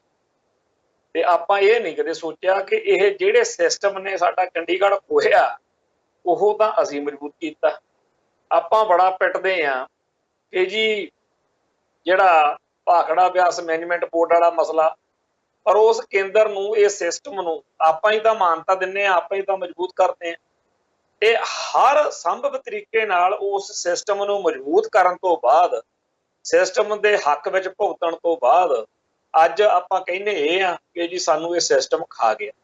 ਤੇ ਜਦੋਂ ਕੋਈ ਇਹ ਗੱਲਾਂ ਸਮਝਾਉਂਦਾ, ਜਦੋਂ ਕੋਈ ਕਹਿੰਦਾ ਕਿ ਇਹ ਤੋਂ ਖਹਿੜਾ ਛਡਵਾਓ, ਜਦੋਂ ਕੋਈ ਕਹਿੰਦਾ ਇਹਦੇ ਖਿਲਾਫ ਲੜੀਏ, ਉਦੋਂ ਆਪਾਂ ਕੁਝ ਹੋਰ ਹੀ ਰਾਹ ਫੜ ਲੈਂਦੇ। ਆ ਕਿਸਾਨ ਸੰਘਰਸ਼ ਦੌਰਾਨ ਸਿੱਖ ਨੌਜਵਾਨੀ ਨੇ ਦੀਪ ਸਿੱਧੂ ਦੀ ਕਮਾਂਡ ਹੇਠ ਇਹੀ ਗੱਲ ਆਖੀ ਸੀ ਨਾ ਕਿ ਭਾਈ ਆਪਾਂ ਇਹ ਨਾ ਕਹੋ ਕਿ ਇਕੱਲੇ ਖੇਤੀ ਨਾਲ ਸੰਬੰਧਿਤ 3 ਕਾਲੇ ਕਾਨੂੰਨਾਂ ਤੱਕ ਲੜਾਈ ਆ, ਇਹ ਸਾਡੀ ਹੋਂਦ ਦਾ ਮਸਲਾ। ਇਹ ਜਿਹੜੇ ਹੈਗੇ ਆ ਖੇਤੀ ਨਾਲ ਸੰਬੰਧਿਤ ਕਾਲੇ ਕਾਨੂੰਨ, ਇਹਨਾਂ ਦੇ ਬਹਾਨੇ ਜਾਗੀ ਹੋਈ ਸਾਰੀ ਜਿਹੜੀ ਸਾਡੀ ਸਿੱਖ ਸਾਈਕੀ ਆ, ਪੰਜਾਬ ਦੇ ਲੋਕ ਆ, ਆਲੇ ਦੁਆਲੇ ਹੋਰ ਖੇਤਰਾਂ ਦੇ ਲੋਕ ਵੀ ਆ, ਇਹ ਸਾਰਿਆਂ ਨੂੰ ਆਪਾਂ ਲੈ ਕੇ ਇੱਕ ਸਾਂਝੇ ਮੁੱਦੇ ਉੱਤੇ ਲੜੀਏ। ਕੌਮ ਦੀ ਆਜ਼ਾਦੀ ਦੀ ਗੱਲ ਕਰੀਏ ਤੇ ਫੈਡਰਲਿਜ਼ਮ ਦੀ ਗੱਲ ਕਰੀਏ, ਵੱਧ ਅਧਿਕਾਰਾਂ ਦੀ ਗੱਲ ਕਰੀਏ, ਪਰ ਉਹਨਾਂ ਸਾਰੇ ਨੌਜਵਾਨਾਂ ਨੂੰ, ਖਾਸ ਤੌਰ ਤੇ ਦੀਪ ਸਿੱਧੂ ਨੂੰ ਜਿਸ ਤਰੀਕੇ ਨਾਲ ਬਦਨਾਮ ਕੀਤਾ ਗਿਆ, ਜਿਸ ਤਰੀਕੇ ਨਾਲ ਉਹਨੂੰ ਮਲੀਆ ਮੇਟ ਕਰਨ ਤੇ ਉਹਨੂੰ ਘੇਰ ਕੇ ਉਹਨੂੰ ਲੋਕਾਂ ਦੇ ਮਨਾਂ ਦੇ ਵਿੱਚ ਉਹਦੇ, ਜੇਕਰ ਆਪਾਂ ਸਾਡੇ ਚ ਬੜੇ ਆਲੇ ਦੁਆਲੇ ਲੋਕ ਨੇ ਜਿਨ੍ਹਾਂ ਨੇ ਇਹ ਫੁਕਰੀਆਂ ਮਾਰੀਆਂ ਨੇ ਜੀ ਧਾਰਮਿਕ ਰੰਗਤ ਨਾਲ, ਆ ਹੁਣ ਵੀ ਆਜੂ ਗੱਲ ਬਈ ਜੀ ਭਾਖੜਾ ਬਿਆਸ ਮੈਨੇਜਮੈਂਟ ਦੇ ਮੁੱਦੇ ਨੂੰ ਧਾਰਮਿਕ ਰੰਗਤ ਨਾਲ। ਭਾਈ ਜਿਹੜੇ ਉੱਥੇ ਜਾਂਦੇ ਆ ਇਹਨਾਂ ਸਾਰੇ ਵਿਰੋਧ ਅੰਦੋਲਨਾਂ ਚ, ਐਜੀਟੇਸ਼ਨਾਂ ਚ, ਉਹ ਗੁਰਦੁਆਰਿਆਂ ਚੋਂ ਤਿਆਰ ਹੋ ਕੇ ਨਿਕਲਦੇ ਆ। ਉਹ ਗੁਰੂ ਨੂੰ ਪਿਆਰੇ ਸਿੱਖ ਨੇ, ਉਹ ਗੁਰਸਿੱਖ ਨੇ, ਉਹ ਗੁਰੂ ਕੇ ਲੰਗਰ ਲਾਉਂਦੇ ਆ, ਉਹ ਨਿਸ਼ਾਨ ਸਾਹਿਬ ਲੈ ਕੇ ਚੱਲਦੇ ਆ। ਇਹ ਉਹਨਾਂ ਦਾ ਧਰਮ ਆ ਕਿ ਸਰਬੱਤ ਦੇ ਭਲੇ ਦੀ ਗੱਲ ਕਰਨ। ਇਹ ਉਹਨਾਂ ਦਾ ਧਰਮ ਆ ਕਿ ਉਹ ਪੰਜਾਬ ਨੂੰ ਆਪਦਾ ਸਿੱਖ ਹੋਮਲੈਂਡ ਮੰਨਦੇ ਆ ਤੇ ਉਹ ਆਪਦੇ ਧਰਮ ਦੇ ਅਸਥਾਨ ਉੱਤੇ ਹਮਲਾ ਮੰਨ। ਸੋ ਪੰਜਾਬ ਦੀ ਪੰਥ ਦੀ ਚੜ੍ਹਦੀ ਕਲਾ ਲੋਚਣ ਵਾਲਿਆਂ ਨੂੰ ਇਸ ਤਰੀਕੇ ਨਾਲ ਕਹਿਣਾ ਕਿ ਜੀ ਧਰਮ ਦੀ ਗੱਲ ਨਾ ਕਰਿਓ, ਧਾਰਮਿਕ ਮੁੱਦੇ ਨਾ ਲਿਆਓ, ਇਹ ਭਾਈ ਆਪਣੇ ਆਪ ਆਟੋਮੈਟਿਕ ਪੰਜਾਬ ਜਿਹੜਾ ਹੈ ਉਹ ਹੈ ਹੀ ਪੰਥ। ਇੱਥੇ ਪੰਜਾਬ ਦਾ ਤਸੱਵਰ ਪੰਥ ਤੋਂ ਬਗੈਰ ਕੀਤਾ ਹੀ ਨਹੀਂ ਜਾ ਸਕਦਾ। ਤੇ ਇਹ ਕਹਿੰਦੇ ਆ ਜੀ ਆਰਥਿਕ ਮਸਲੇ, ਰਾਜਨੀਤਿਕ ਮਸਲੇ, ਸਾਰੇ ਹੀ ਮਸਲੇ ਜਿਹੜੇ ਆ ਉਹ ਪੰਥ ਦੇ, ਤੇ ਪੰਥ ਦੇ ਇਹਨਾਂ ਮਸਲਿਆਂ ਨੂੰ ਨਜਿੱਠਣ ਦੇ ਲਈ ਜਦੋਂ ਆਹ ਕਿਸਾਨ ਸੰਘਰਸ਼ ਦੌਰਾਨ ਸਿੱਖ ਜਵਾਨੀ ਨੇ ਬਿਲਕੁਲ ਸਹੀ ਤੇ ਸਪਸ਼ਟ ਭੂਮਿਕਾ ਨਿਭਾਉਣੀ ਚਾਹੀ, ਉਸ ਮੌਕੇ ਸਾਡੇ ਭਾਈਚਾਰੇ ਨੇ ਕੁਝ ਹੋਰ ਹੀ ਗੱਲ ਬਣਾ ਲਈ ਤੇ ਸਾਡੀ એનર્ਜੀ ਹੈ ਜਿਹੜੀ ਉਹ ਆਪਸ ਵਿੱਚ ਪਾਟੋ ਧਾੜ ਹੋ ਗਈ। ਤੇ ਹੁਣ ਆਹ ਕਿਸਾਨ ਸੰਘਰਸ਼ ਤੋਂ ਬਾਅਦ ਹੁਣ ਤੱਕ ਵੀ ਕਾਮਰੇਡਾਂ ਦੇ ਪਾਏ ਹੋਏ ਉਸ ਭੰਬਲ ਭੂਸੇ ਦੇ ਕਰਕੇ ਲੋਕ ਸਾਡੇ ਲੜੀ ਜਾਂਦੇ ਨੇ ਇੱਕ ਦੂਜੇ ਨਾਲ। ਤੇ ਇਸੇ ਗੱਲ ਨੂੰ ਮੁੱਖ ਰੱਖ ਕੇ ਉਹਨਾਂ ਨੇ ਅਗਲਾ ਹਮਲਾ ਕਰਤਾ ਵੀ ਇਹਨਾਂ ਦੇ ਭਾਖੜਾ ਬਿਆਸ ਮੈਨੇਜਮੈਂਟ ਵਾਲਾ ਹਮਲਾ ਕਰ ਦੋ। ਜੇਕਰ ਅਸੀਂ ਸਾਰੇ ਇਕਜੁੱਟ ਤੇ ਇਕਮੁੱਠ ਹੋ ਕੇ ਕਿ ਇਹ ਪੰਥ ਅਤੇ ਪੰਜਾਬ ਦੇ ਸਾਂਝੇ ਮੁੱਦੇ ਆ ਤੇ ਪੰਥ ਅਤੇ ਪੰਜਾਬ ਦੇ ਇਹਨਾਂ ਸਾਂਝੇ ਮੁੱਦਿਆਂ ਲਈ ਹਰ ਪੰਜਾਬੀ ਦਾ ਲੜਨਾ ਬੜਾ ਜ਼ਰੂਰੀ ਹੈ। ਜੇ ਅਸੀਂ ਸੱਚੀ ਅਤੇ ਸੁੱਚੀ ਭਾਵਨਾ ਤਹਿਤ ਦਿੱਲੀ ਨੂੰ ਵੰਗਾਰੀਏ ਤਾਂ ਹਰਿਆਣਾ, ਹਿਮਾਚਲ ਤੇ ਹੋਰ ਨਾਲ ਲੱਗਦੇ ਸੂਬਿਆਂ ਦੇ ਲੋਕਾਂ ਨੂੰ ਵੀ ਇਸ ਲੜਾਈ ਵਿੱਚ ਹਿੱਸਾ ਪਾਉਣਾ ਬੜਾ ਚੰਗਾ ਲੱਗਦਾ, ਬੜਾ ਵਧੀਆ ਲੱਗਦਾ। ਪਰ ਸਾਡੇ ਪੰਜਾਬ ਦੀ ਧਰਤੀ ਉੱਤੇ ਇੱਕ ਇਹੋ ਜਿਹੀ ਨਸਲ ਕਾਮਰੇਡ ਪੈਦਾ ਹੋ ਚੁੱਕੇ ਆ ਜਿਨ੍ਹਾਂ ਦਾ ਕੰਮ ਹੀ ਇਹ ਆ ਕਿ ਟਿੰਡ ਚ ਕਾਨਾ ਪਾਈ ਰੱਖਣ। ਜਦੋਂ ਸਾਰੇ ਭਾਰਤ ਦੇ ਲੋਕ ਦਲੀਲਾਂ ਦੇ ਕੇ ਸਾਬਤ ਕਰ ਰਹੇ ਸੀ ਕਿ ਏਡੀ ਕਿੱਡੀ ਕੁ ਬੰਬ ਚੱਲ ਗਿਆ, ਜੇਕਰ ਇਹਨਾਂ ਨੇ ਲਾਲ ਕਿਲੇ ਤੇ ਖਾਲਸਾ ਹੀ ਪਰਚਮ ਚਲਾਤਾ, ਕਾਮਰੇਡ ਲੇਰਾ ਮਾਰਨ ਲੱਗੇ ਹੋਏ। ਜੇ ਸਿੱਖਾਂ ਨੇ ਲੰਗਰ ਲਾਉਣਾ, ਜੇ ਸਿੱਖਾਂ ਨੇ ਝੰਡੇ ਲੈ ਕੇ ਜਾਣੇ, ਨਿਹੰਗ ਸਿੰਘ ਜਿਹੜੇ ਆ ਘੋੜਿਆਂ ਤੇ ਆ ਗਏ, ਤਾਂ ਕਾਮਰੇਡਾਂ ਨੂੰ ਤਕਲੀਫ। ਹਰ ਗੱਲ ਦੇ ਵਿੱਚ ਇਹਨਾਂ ਨੇ ਆਪਦਾ ਕੋਈ ਨਾ ਕੋਈ ਪੁੱਠੀ ਸਿੱਧੀ ਕਰਤੂਤ ਕਰਦੇ ਰਹੇ। ਜਦੋਂ ਸਾਰੇ ਚੈਨਲਾਂ ਦੇ ਉੱਤੇ ਭਾਰਤੀ ਗੋਦੀ ਮੀਡੀਆ ਕੂੜ ਪ੍ਰਚਾਰ ਕਰ ਰਿਹਾ ਸੀਗਾ ਕਿ ਇਹ ਤਾਂ ਜੀ ਖਾਲਿਸਤਾਨੀ, ਇਹ ਸਾਰੇ ਭਾਰਤ ਦੇ ਚੰਗੇ ਭਲੇ ਲੋਕਾਂ ਨੇ ਕਿਹਾ ਕਿ ਜੇਕਰ ਇਸ ਕਿਸਾਨ ਸੰਘਰਸ਼ ਵਿੱਚ ਆਏ ਹੋਏ ਇਹ ਲੋਕ ਖਾਲਿਸਤਾਨੀ ਨੇ ਨਾ, ਅਸੀਂ ਵੀ ਖਾਲਿਸਤਾਨੀ। ਹਰਿਆਣੇ ਦੇ ਲੋਕਾਂ ਨੇ ਕਿਹਾ, ਰਾਜਸਥਾਨ ਦੇ ਲੋਕਾਂ ਨੇ ਕਿਹਾ ਤੇ ਯੂਪੀ ਦੇ ਕਿਸਾਨਾਂ ਨੇ ਕਿਹਾ, ਹੋਰ ਸਾਰੇ ਭਾਰਤ ਚੋਂ ਅੱਡ-ਅੱਡ ਥਾਵਾਂ ਤੋਂ ਸਾਡੇ ਹੱਕ ਵਿੱਚ ਆਵਾਜ਼ਾਂ ਉੱਠੀਆਂ। ਪਰ ਉਸ ਮੌਕੇ ਜਦੋਂ ਸਾਰਾ ਭਾਰਤ ਸਾਡੇ ਹੱਕ ਵਿੱਚ ਡਟਿਆ ਖੜਾ ਸੀ, ਆ ਲਾਲ ਲੀਰਾਂ ਵਾਲਿਆਂ ਨੇ, ਕਾਮਰੇਡਾਂ ਨੇ ਕੁਝ ਹੋਰ ਹੀ ਰੰਗ ਫੜੀ ਅਖੇ ਜੀ ਇਹ ਤਾਂ ਖਾਲਿਸਤਾਨ ਕਹਿ ਕੇ ਸਾਨੂੰ ਮਰਵਾਉਣ। ਫਿਰ ਹੁਣ ਆਨੇ ਮਿਹਣੇ ਮਾਰਦੇ ਰਹੇ ਕਿ ਜੀ ਏਡਾ ਇਕੱਠ ਕਰਕੇ ਦਿਖਾਉਣ। ਇਕੱਠ ਤਾਂ ਫਿਰ ਵੀ ਹੋ ਜੂ, ਇਕੱਠਾਂ ਕੁੱਠਾਂ ਦੀ ਗੱਲ ਨਹੀਂ, ਪਰ ਲੜਦੇ ਆਪਾਂ ਕਿਹੜੇ ਝੰਡੇ ਹੇਠਾਂ, ਇਹ ਗੱਲ ਬੜੀ ਮੈਟਰ ਕਰਦੀ। ਪੰਜਾਬ ਦੇ ਲਈ ਲੜਨ ਮੌਕੇ ਸਾਡੇ ਕੋਲੇ ਪੰਥ ਦਾ ਝੰਡਾ ਚਾਹੀਦਾ। ਪੰਥ ਦੇ ਝੰਡੇ ਹੇਠ ਲੜਨ ਦਾ ਮਰਨ ਦਾ ਸਵਾਦ ਹੀ ਵੱਖਰਾ। ਇਹ ਹਮਲੇ ਇਹ ਨਾ ਤਾਂ ਨਵੇਂ ਨੇ ਨਾ ਇਹ ਆਖਰੀ ਨੇ। ਸਾਡਾ ਜਿਹੜਾ ਇਤਿਹਾਸ ਆ ਇੱਥੇ ਤਾਂ ਕੋਈ ਨਾ ਕੋਈ ਸਿਆਪਾ ਖੜਾ ਹੀ ਰਿਹਾ, ਕੋਈ ਨਾ ਕੋਈ ਪੁਆੜਾ ਖੜਾ ਹੀ ਰਿਹਾ, ਪਰ ਹਰੇਕ ਹਮਲਾਵਰ ਨੂੰ ਇੱਥੋਂ ਸਾਡੇ ਪੁਰਖਿਆਂ ਨੇ ਸਾਡੇ ਬਜ਼ੁਰਗਾਂ ਨੇ ਠੋਕਵੀਂ ਟੱਕਰ ਦਿੱਤੀ ਆ ਤੇ ਹਰੇਕ ਨੂੰ ਬਣਦਾ ਜਿਹੜਾ ਹੈਗਾ ਉਹਦਾ ਦਿਖਾਇਆ ਭਾਈ ਤੂੰ ਇੱਥੇ ਕਿਤੇ ਵੀ ਆਕਾਰ। ਹੁਣ ਜਿਹੜੇ ਹਮਲਾਵਰ ਅੱਜ ਦੇ ਸਮੇਂ 'ਚ ਹਮਲੇ ਕਰ ਰਹੇ ਨੇ ਇਹ ਮਤ ਸਮਝਣ ਕਿ ਪੰਥ ਜਿਹੜਾ ਹੈਗਾ ਉਹ ਨੀਵੀਂ 'ਚ ਪਾ ਕੇ ਦਿਨ ਕੱਢ ਲੂ, ਇਹੋ ਜਿਹੀ ਗੱਲ ਬਿਲਕੁਲ ਨਹੀਂ। ਇਹ ਅਣਖ ਗੈਰਤ ਬਣਨ ਦੀ ਧਰਤੀ ਆ। ਪੰਜਾਬ ਦੀ ਧਰਤੀ ਤੋਂ ਉਹਨਾਂ ਸਾਰੇ ਹਮਲਿਆਂ ਦੇ ਖਿਲਾਫ ਉਵੇਂ ਹੀ ਲੜਿਆ ਜਾਊਗਾ ਜਿਵੇਂ ਬੀਤੇ ਦੌਰ ਦੇ ਵਿੱਚ ਅਹਿਮਦ ਸ਼ਾਹ ਅਬਦਾਲੀ ਵਰਗਿਆਂ ਦੇ ਹਮਲਿਆਂ ਦਾ ਜਵਾਬ ਪੰਥ ਦਿੰਦਾ ਰਿਹਾ। ਪੰਜਾਬ ਦੀ ਧਰਤੀ ਤੋਂ ਇੱਥੇ ਕਿਰਤ ਕਰਨ ਵਾਲੇ ਲੋਕ ਵਸਦੇ ਨੇ, ਉਹ ਚਾਹੇ ਕਿਸਾਨ ਨੇ, ਚਾਹੇ ਮਜ਼ਦੂਰ ਨੇ, ਚਾਹੇ ਕਿਸੇ ਹੋਰ ਤਰੀਕੇ ਦੀ ਕਿਰਤ ਕਰਦੇ ਨੇ। ਤੇ ਇਹਨਾਂ ਕਿਰਤੀ ਲੋਕਾਂ ਦਾ ਸਿੱਖ ਫਲਸਫੇ ਨਾਲ ਸਿੱਧਾ ਸੰਬੰਧ, ਕਿਉਂਕਿ ਸਾਨੂੰ ਸਿੱਖ ਫਲਸਫੇ 'ਚ ਇਹੀ ਆ ਕਿਰਤ ਕਰੋ, ਨਾਮ ਜਪੋ, ਵੰਡ ਛਕੋ, ਪੂਜਾ ਅਕਾਲ ਕੀ, ਪਰਚਾ ਸ਼ਬਦ ਕਾ ਦੀਦਾਰ ਖਾਲਸੇ। ਸੋ ਜਿਹੜਾ ਆਹ ਹੁਣ ਦਿਨ ਚੱਲੇ ਆ ਹੋਲੇ ਮਹੱਲੇ ਦੇ ਮੌਕੇ ਇਸ ਮਸਲੇ ਨੇ ਜਿਹੜਾ ਭਾਖੜਾ ਬਿਆਸ ਮੈਨੇਜਮੈਂਟ ਬੋਰਡ ਵਾਲਾ ਇੱਥੇ ਸਿਖਰ ਤੇ ਚਲੇ ਜਾਣਾ, ਪਰ ਉਦੋਂ ਪਹਿਲਾਂ ਹੀ ਜਿਸ ਤਰੀਕੇ ਦੀਆਂ ਸਰਗਰਮੀਆਂ ਹੁਣ ਚੱਲੀਆਂ ਨੇ ਕਈ ਭਰਾਵਾਂ ਨੂੰ ਲੱਗਦਾ ਹੋ ਸਕਦਾ ਕਿ ਜੀ ਆਪਸ ਵਿੱਚ ਹੀ ਬੜੇ ਪਾਟੋ ਧਾੜ ਆ ਤੇ ਕਿਤੇ ਕੰਮ ਨਾ ਖਰਾਬ ਹੋ ਜੇ, ਪਰ ਮੈਨੂੰ ਲੱਗਦਾ ਹੈ ਗੱਲ ਵਧੀਆ, ਕਿਉਂਕਿ ਇੱਕ ਦੂਜੇ ਨਾਲ ਮੁਕਾਬਲੇ ਦੀ ਭਾਵਨਾ ਦੇ ਤਹਿਤ ਬਹੁਤ ਕੰਮ ਹੋਊਗਾ। ਜਿਹੜੀਆਂ ਕਿਸਾਨ ਜਥੇਬੰਦੀਆਂ ਬੀਤੇ ਦੌਰ ਦੇ ਵਿੱਚ ਆਪਸ ਵਿੱਚ ਹੀ ਕਾਟੋ ਕਲੇਸ਼ ਵਿੱਚ ਫਸੀਆਂ ਹੋਈਆਂ ਸੀ, ਹੁਣ ਇੱਕ ਦੂਜੇ ਨਾਲੋਂ ਵੱਧ ਕੇ ਭਾਖੜਾ ਬਿਆਸ ਮੈਨੇਜਮੈਂਟ ਬੋਰਡ ਦੇ ਮਸਲੇ ਉੱਤੇ ਆਪੋ ਆਪਦੀ ਸਰਗਰਮੀ ਤੇ ਐਲਾਨ ਤੇ ਪ੍ਰੋਗਰਾਮ ਕਰ ਰਹੀਆਂ ਨੇ। ਆਉਣ ਵਾਲੇ ਦਿਨਾਂ ਦੇ ਵਿੱਚ ਇਹ ਮਸਲਾ ਜ਼ਰੂਰ ਹੋਰ ਜ਼ਿਆਦਾ ਤੇਜ਼ੀ ਫੜੂਗਾ, ਹੋਰ ਜ਼ਿਆਦਾ ਮਜ਼ਬੂਤੀ ਨਾਲ ਪੰਜਾਬ ਜਿਹੜਾ ਹੈ ਉਹ ਇਸ ਹਮਲੇ ਦਾ ਜਵਾਬ ਦਊਗਾ। ਬੇਸ਼ੱਕ ਜਿਹੜਾ ਅਮਿਤ ਸ਼ਾਹ ਆ, ਮੋਦੀ ਆ, ਜਾਂ ਭਾਰਤ ਦਾ ਸਮੁੱਚਾ ਸਿਸਟਮ ਆ, ਖੁਫੀਆ ਏਜੰਸੀਆਂ ਵਾ, RSS ਵਾ, ਉਹ ਬਹੁਤ ਮਜ਼ਬੂਤ ਹੋਣਗੇ, ਬੜਾ ਉਹਨਾਂ ਨੂੰ ਇਸ ਗੱਲ ਦਾ ਮਾਣ ਹੋਊਗਾ, ਪਰ ਸਾਨੂੰ ਤਾਂ ਇੱਕੋ ਗੱਲ ਪਤਾ ਕਿ ਮੇਰਾ ਰੁੱਸੇ ਨਾ ਕਲਗੀਆਂ ਵਾਲਾ, ਜੱਗ ਭਾਵੇਂ ਸਾਰਾ ਰੁੱਸ ਜੇ। ਸੱਚੇ ਪਾਤਸ਼ਾਹ ਦੀ ਕਿਰਪਾ ਦੇ ਸਦਕਾ ਸਿੱਖੀ ਸਿਦਕ ਕੇਸਾਂ ਸਵਸਾਂ ਨਾਲ ਨਿਭਾਉਣ ਦੀ ਰੀਝ ਦੇ ਨਾਲ ਪੰਜਾਬ ਦੀ ਧਰਤੀ ਤੋਂ ਹਜ਼ਾਰਾਂ ਜਿਹੜੇ ਆ ਸਿੱਖ ਉਹ ਇਸ ਗੱਲ ਲਈ ਵੀ ਤਿਆਰ ਰਹਿੰਦੇ ਨੇ ਕਿ ਅਸੀਂ ਪੰਜਾਬ ਲਈ, ਪੰਥ ਲਈ ਆਪਦੇ ਜਿਹੜੇ ਫਰਜ਼ ਨੇ ਉਹ ਨਿਭਾਉਣ ਤੋਂ ਕਦੇ ਖੁੰਝਣਾ ਨਹੀਂ। ਇਹ ਗੱਲ ਜ਼ਰੂਰ ਆ ਕਿ ਜਦੋਂ ਹਰ ਰੋਜ਼ ਹੀ ਮਸਲੇ ਬਣਦੇ ਨੇ, ਜਦੋਂ ਹਰ ਰੋਜ਼ ਹੀ ਨਵੇਂ ਪੰਗੇ ਖੜੇ ਹੁੰਦੇ ਨੇ, ਤਕਲੀਫ ਤਾਂ ਹੁੰਦੀ ਹੋਈ ਆ, ਸਾਰੇ ਕੰਮਾਂ ਕਾਰ ਵਾਲੇ ਆ, ਪਰਿਵਾਰਾਂ ਵਾਲੇ ਆ, ਪਰ ਇਹਦਾ ਮਤਲਬ ਇਹ ਥੋੜੀ ਆ ਕਿ ਦੁਸ਼ਮਣ ਲਈ ਮੈਦਾਨ ਖੁੱਲ੍ਹਾ ਛੱਡ ਦਿਆਂਗੇ। ਪਰ ਇਹ ਜਿਹੜੀ ਘਾਟ ਬੜੀ ਰੜਕ ਰਹੀ ਆ ਕਿ ਅਸੀਂ ਨਿੱਤ ਨਵੇਂ ਮਸਲਿਆਂ 'ਚ ਉਲਝਦੇ ਤੇ ਉੱਥੇ ਆਪਦੀ એનર્ਜੀ ਜਿਹੜੀ ਆ ਉਹ ਲਾਉਂਦੇ ਆ, ਪਰ ਜਿਹੜਾ ਸਾਡਾ ਮੁੱਖ ਮਸਲਾ ਖਾਲਿਸਤਾਨ ਦਾ, ਜਿਹੜਾ ਸਾਡੇ ਸਾਰੇ ਮਸਲਿਆਂ ਦਾ ਹੱਲ ਵਾ ਉਹ ਖਾਲਿਸਤਾਨ, ਅਸੀਂ ਜੇ ਉਧਰ ਨੂੰ ਤੁਰ ਪਈਏ ਤਾਂ ਜ਼ਿਆਦਾ ਵਧੀਆ। ਇਹ ਲੱਗਦਾ ਹੈਗਾ ਕਿ ਦੁਸ਼ਮਣ ਜਿਹੜਾ ਹੈਗਾ ਉਹ ਸਾਨੂੰ ਇਸ ਪਾਸੇ ਤੋਰੇਗਾ ਜ਼ਰੂਰ, ਤੇ ਸਾਡੇ ਬੰਦਿਆਂ ਨੂੰ ਜਦੋਂ ਇਹ ਸਮਝ ਲੱਗ ਗਈ ਕਿ ਅਸੀਂ ਇਹ ਨਿੱਕੇ ਮਸਲਿਆਂ 'ਚ ਉਲਝ ਕੇ ਤਾਂ ਕੰਮ ਖਰਾਬ ਹੀ ਕਰਦੇ ਹਾਂ, ਇਹਨੂੰ ਆਜੋ ਵੱਡੀ ਲੜਾਈ ਲੜਦੇ ਹਾਂ, ਤਾਂ ਪੀਸਫੁਲ ਤੇ ਡੈਮੋਕ੍ਰੇਟਿਕ ਤਰੀਕੇ ਨਾਲ ਲੜਨੀ ਆ ਜਾਂ ਕਿਹੜੇ ਤਰੀਕੇ ਨਾਲ ਲੜਨੀ ਆ, ਇਹ ਤਾਂ ਸਾਧਨ ਤੇ ਜਿਹੜੇ ਰਾਹ ਹੁੰਦੇ ਆ ਇਹ ਤਾਂ ਉਸ ਮੌਕੇ ਆਪਣੇ ਆਪ ਹੀ ਲੱਭ ਜਾਂਦੇ ਹੁੰਦੇ ਆ ਕਿ ਐਂ ਕਰੀਏ। ਪਹਿਲਾਂ ਵੀ ਸਾਡੀ ਕੌਮ ਦੇ ਲੋਕਾਂ ਨੇ, ਸਾਡੇ ਪੰਜਾਬ ਦੇ ਲੋਕਾਂ ਨੇ ਬੀਤੇ ਦੌਰ ਦੇ ਵਿੱਚ ਪੰਜਾਬ ਦੇ ਹੱਕਾਂ ਦੀ ਲੜਾਈ ਲੜੀ ਆ। ਅੱਜ ਜਿਹੜਾ ਪੰਜਾਬ ਦੇ ਪਾਣੀ ਲੁੱਟਣ ਨੂੰ ਫਿਰਦੇ ਆ, ਇੱਥੇ ਤਾਂ ਸਕਾ ਭਰਾ ਪਾਣੀ ਦੀ ਵਾਰੀ ਪਿੱਛੇ ਵੱਢ ਦਈਦਾ, ਤੁਸੀਂ ਤਾਂ ਫਿਰ ਦਿੱਲੀ ਦੱਖਣ ਤੋਂ ਆ ਕੇ ਤੇ ਲੁੱਟਣ ਨੂੰ ਫਿਰਦੇ ਆ। ਮੇਜਰ ਜਨਰਲ BN ਕੁਮਾਰ ਸੀਗਾ, ਇਹਨੂੰ ਵੀ ਬੜਾ ਵਹਿਮ ਸੀਗਾ ਵੀ ਮੈਂ ਪਤਾ ਨਹੀਂ ਕਿੱਡੀ ਕੁ ਤੋਪ ਆ। ਉਹ ਜਿਹੜੇ CISF ਆ ਉਹ ਵੀ ਬੰਦੇ ਹੀ ਨੇ, ਭਾਖੜਾ ਬਿਆਸ ਮੈਨੇਜਮੈਂਟ ਬੋਰਡ ਦੇ ਅਧਿਕਾਰੀਆਂ ਦੀ ਰਾਖੀ ਕਰਨ ਵਾਲੇ ਜੈਡ ਫਿੱਡ ਸਿਕਿਉਰਟੀਆਂ, ਇਹ ਕੁਛ ਨਹੀਂ ਹੁੰਦੀਆਂ। ਹਕੀਕਤ ਇਹ ਹੈਗੀ ਆ ਕਿ ਜਦੋਂ ਕੋਈ ਸਿਰ ਤਲੀ ਤੇ ਟਿਕਾ ਲੈਂਦਾ ਨਾ ਸੀਸ, ਉਹਦੇ ਸਾਹਮਣੇ ਫਿਰ ਕੋਈ ਬਹੁਤੀ ਵੱਡੀ ਪ੍ਰਵਾਹ ਨਹੀਂ ਹੁੰਦੀ। ਉਹ ਜਦੋਂ ਸਾਨੂੰ ਇਹ ਪਤਾ ਕਿ ਸਾਡੀ ਧਰਤੀ ਆ, ਸਾਡੇ ਪਾਣੀ ਆ, ਸਾਡੀ ਬਿਜਲੀ ਆ, ਸਾਡੇ ਆਰਥਿਕ ਸੋਮੇ ਆ, ਅਸੀਂ ਇਹਦੀ ਰਾਖੀ ਕਰਨੀ ਹੈ, ਤਾਂ ਫਿਰ ਬਹੁਤੇ ਚੱਕਰਾਂ 'ਚ ਪੈਣ ਦੀ ਲੋੜ ਨਹੀਂ ਹੁੰਦੀ ਹੈਗੀ। ਇਹ ਦਲੀਲਾਂ ਜੀਆਂ, ਇਹ ਤਰਕ ਤੁਰਕ ਜੇ ਅਸੀਂ ਜੇਲ੍ਹਾਂ 'ਚ ਦੇਖਿਆ ਕਿ ਨਿੱਕੀ ਮਾਸੂਮ ਬੱਚੀ ਨਾਲ ਰੇਪ ਕਰਨ ਵਾਲਾ ਵੀ ਬੜੀਆਂ ਦਲੀਲਾਂ ਘੜ ਲੈਂਦਾ ਹੁੰਦਾ।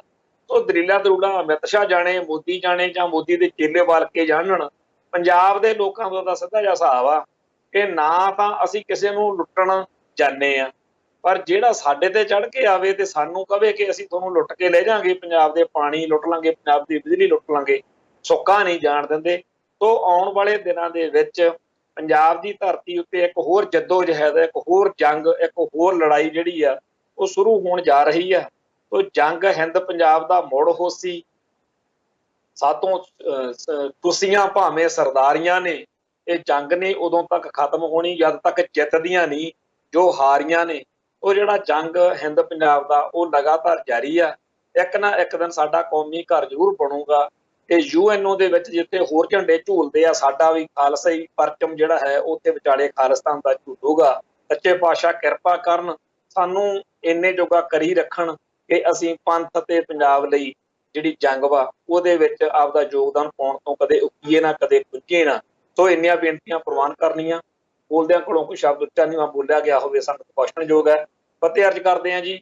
ਨਾਨਕ ਨਾਮ ਚੜ੍ਹਦੀ ਕਲਾ ਤੇਰੇ ਭਾਣੇ, ਸਰਬੱਤ ਦਾ ਭਲਾ। ਵਾਹਿਗੁਰੂ ਜੀ ਕਾ ਖਾਲਸਾ, ਵਾਹਿਗੁਰੂ ਜੀ ਕੀ ਫਤਿਹ।